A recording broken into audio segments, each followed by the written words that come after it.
everyone, welcome back to my channel. Just finished some skincare that I would film for you. And get ready with me. I steamed and did all this stuff, so stay tuned for that. I thought I should film a video getting to show you my journey to becoming a licensed attorney. Because I still remember the moment I realized that I wanted to become an attorney. But you know, as many first gen, especially first gen Latina, I had no blueprint, no role models, no guidance on how to get there. It was just a dream, but with passion and determination, I got here.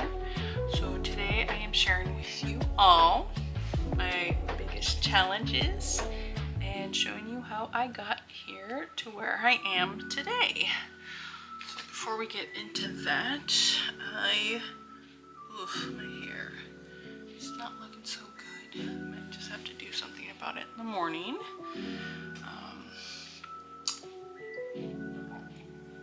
Hydrate. I am still figuring out a good setup for me. I recently just washed all my makeup brushes. My sponge. So what I do is I wash them every Saturday and I put them all back to where they belong. And then I start off my week by picking my brushes for the week. So I wash them every week.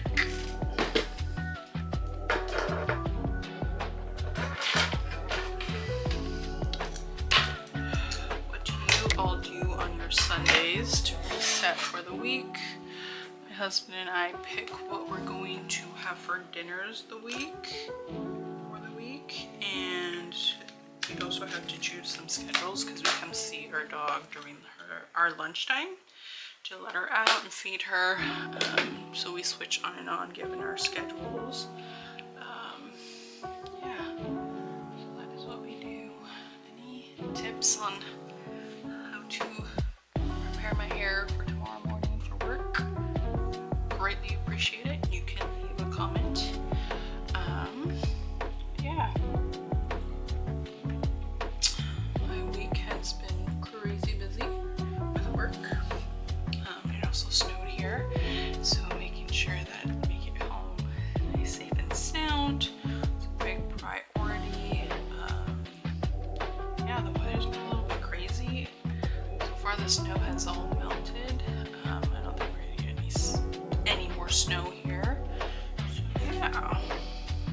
And I'm just cleaning up my office. I can show you all around. But I am gonna go ahead and start getting ready for bed myself.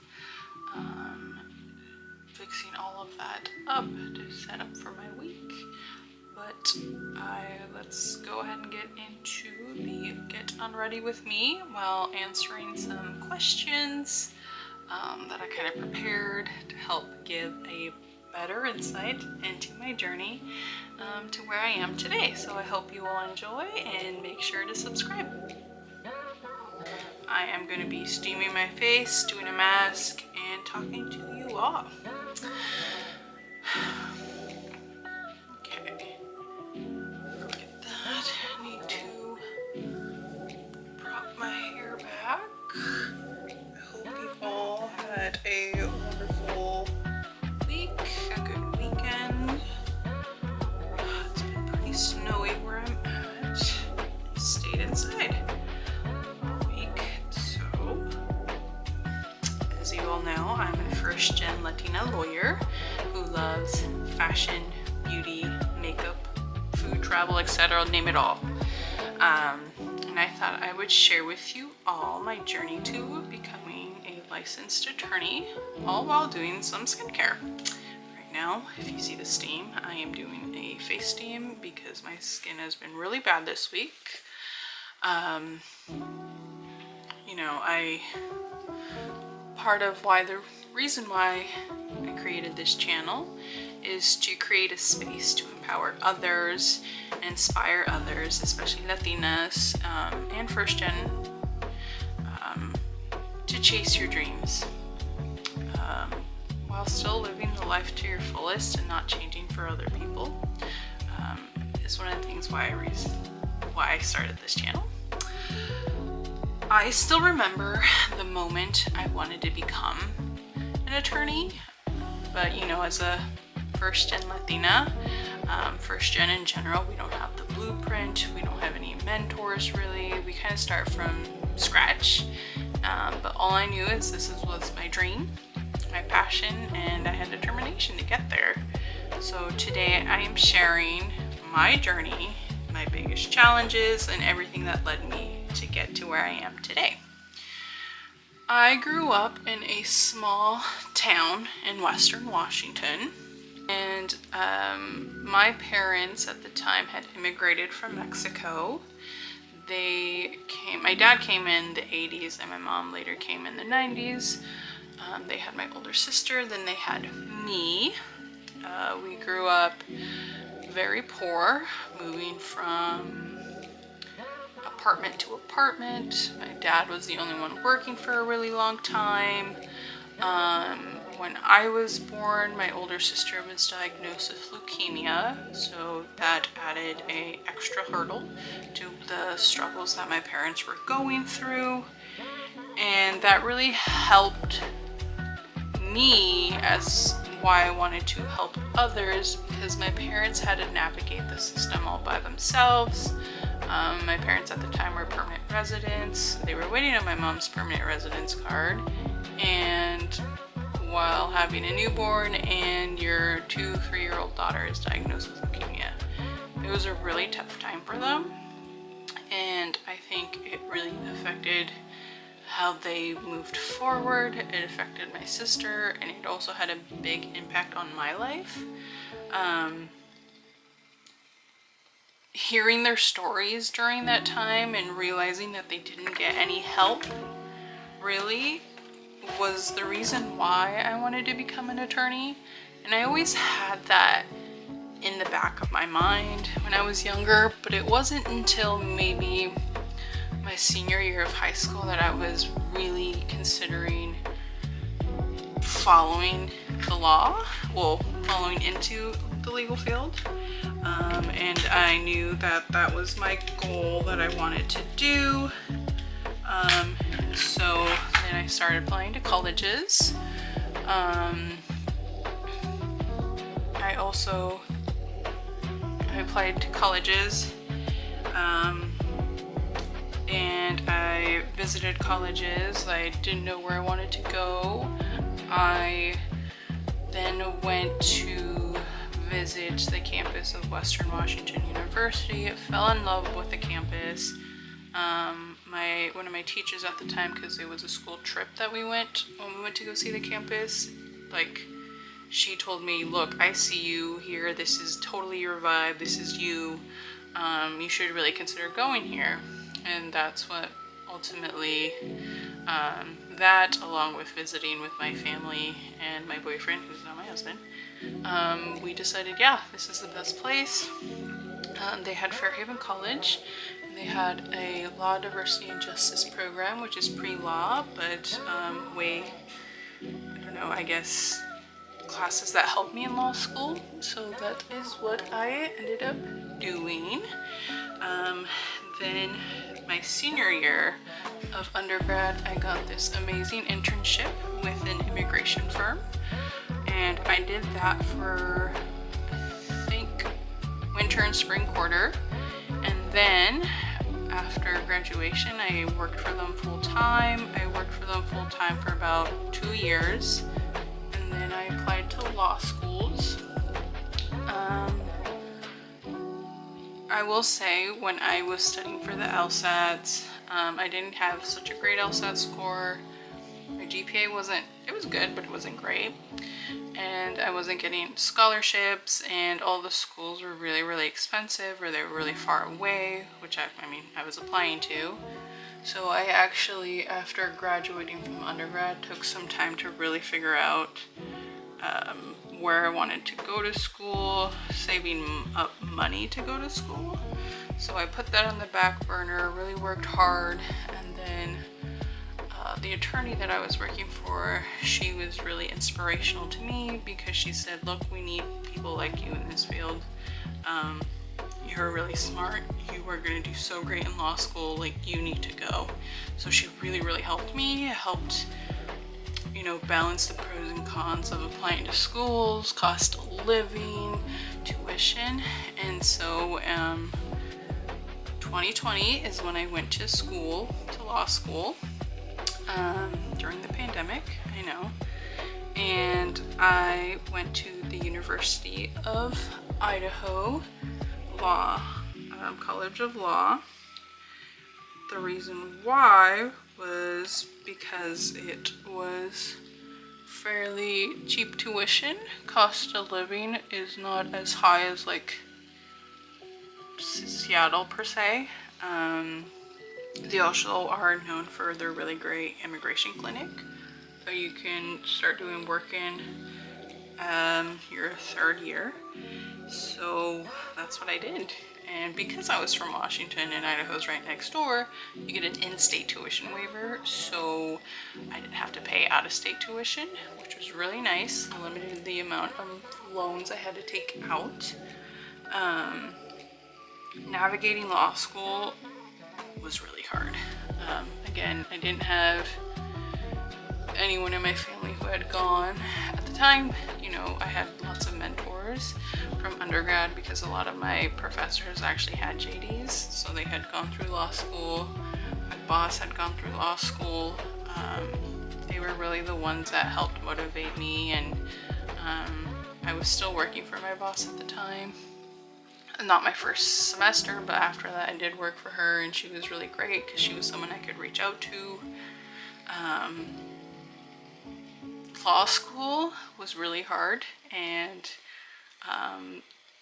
I also went and got my master's at the same time. So I was going to graduate school. I got my master's in public administration at the same time as my JD, and it was really tough because it's very different from undergrad. You do so much reading. You have to stay on top of all your assignments. You're writing briefs. You know, study groups. You have midterms. It was really tough. I had imposter syndrome because I often felt like I didn't belong here. I didn't have very many people I could reach out to, especially because my first year was during the pandemic. But I had my husband along the way. He really motivated me. He made sure that I wasn't like drowning in homework and in self-doubt. He would come in and say, hey, you need to eat. Hey, do you need water? What do you need? Hey, babe, you need to go to sleep. If it wasn't for him, I would have completely lost it. But I kind of knew going into law school that it was going to be really tough. So, you find your group of friends in law school. I reached out to my older sister all the time. She helped talk me down, having that support system. It was really hard to communicate with my parents. I'm sure most of you know who are first gen or children of immigrants. Sometimes they don't necessarily understand. So I couldn't always talk to them. The way I could talk to my parents is, are you eating enough? We're coming over, we're making you food, we're bringing you your favorite snacks here and there. Hey, you're on school break, come with us, spend some time, and that also helped keep me sane.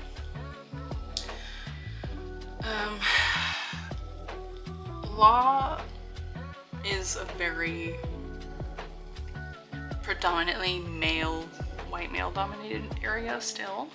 I think there's only about 2 or 3% of Latina lawyers in the US. And oftentimes I often thought to myself that I had to change the way I was to try to fit in, try to conform, try to, not draw too much attention, even like, what you wear in the courtroom.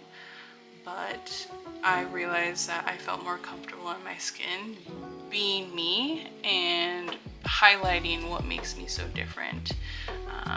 You know, I speak Spanish. I, you know, don't dress necessarily to the T. I still wear little things here and there. Like I have a pink suit. I wear pink. I really like pink. Couldn't tell. And I knew being a Latina in this legal field was a superpower because I wanted to break those barriers. I wanted to continue doing this so, you know, and inspire others. So, if you have ever felt you don't belong, especially in a room, I promise that you do. Imposter syndrome happens to every one of us at every turn, but you gotta keep pushing, you gotta keep going on. There were many times I wanted to give up on law school. I was so stressed with, you know, my master's at the same time. There was days I was barely eating, that I was barely getting enough sleep, but I knew that I wasn't just doing this for me. I knew that I was doing this for my community and my family, and that's what gave me the motivation to keep going. So if you find yourself in that spot, tell yourself you're not just doing it for you, you're doing it for your community, for your family. Keep going, because we need more ladies, more Latinas in this legal field.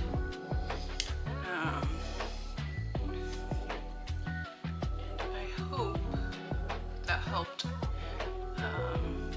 shared some insight into who I am, and what motivates me, my passions, and you know, if you want career tips, other tips, law school tips, studying tips, scheduling tips, all things first gen Latina in a graduate program. Subscribe, follow my channel. Let's grow together, support each other. Yeah, I really hope you all enjoyed that. Also, just to share about studying for the bar. If you are finding yourself studying for the bar, it's so hard, right? But you can do it. I was an absolute nervous wreck, but again, having someone to help keep you sane during that, to remind yourself of why you're doing that. Again, meeting with my family could tell I was stressed. They assured me they knew I was going to do a good job. Spending some time with my nieces and nephews. When I was studying for the bar, my sister-in-law got married. And I really got to step away from that, which was really good for me mentally, I think, because I was so stuck in studying that I think that day break for me was really what I needed. And you can do it. It's hard, but you gotta keep grinding. I also worked part-time while studying for the bar. Would not necessarily recommend, unless, again, for me, the way I was able to go through law school, get my JD, my master's, and study for the bar while working part-time, is I'm really good at scheduling, to the very schedule everything. From the moment I wake up, when I'm gonna eat, when I'm gonna work out, when I'm gonna do this, I scheduled every second in my calendar. That was helpful for me. If you wanna learn more about that, please let me know. I can talk about how I schedule, although I don't do that as much anymore, but it definitely did. That letter saying that I passed the bar, I immediately broke down. I called everyone and I was like, oh my gosh, guys, I did it. You know, my friends, text my friends, did you know, what'd you get? Whatever. It was such a surreal moment. And then being sworn in shortly after, having my parents come up, it was a private ceremony. It was really nice. My parents were so excited. Everyone was so excited seeing their faces was all really worth it. And I encourage everyone that that day will come. Keep going. You're gonna do it, whatever that is. So I really hope you all enjoyed that. A little insight into me, law school, how I got here.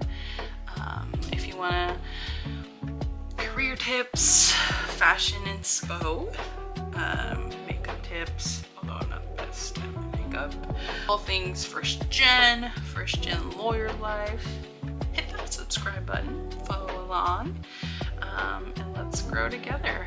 Let's build a community, and I hope you all enjoyed that. I will see